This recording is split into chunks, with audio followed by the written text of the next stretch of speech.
Ito po ang simbahan na naratna namin. No, ito ang kanyang sa harapan, no, sira na.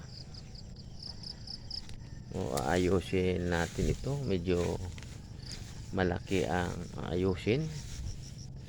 Tutulungan tayo ng Panginoon na maayos natin ito. Yan.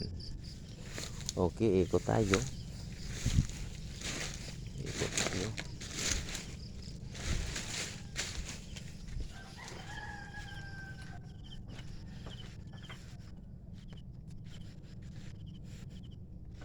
No, itong sa gilid yan, no, sira-sira na.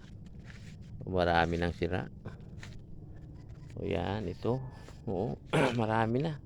Sira, malaki talaga ang ayusin dito. O, yan. O, papasok tayo sa loob. Tingnan natin. No, ito sa loob. Itong gawin na ano, kitchen dito. Okay. Tapos itong sa loob. Yan, itong sa loob. Yan, no. Ang mga atip, no, buslot na. Yan, ito. Okay, o yan, no. Ito ang stage niya. O, marami nang sira. Yan, marami nang sira, oh.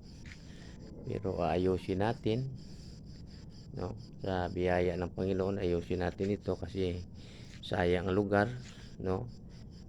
Pinagamit ito sa ating kaibigan na pastor. O, gamitin natin para sa gawain ng Panginoon, pero malaki ang gagastusin dito, no?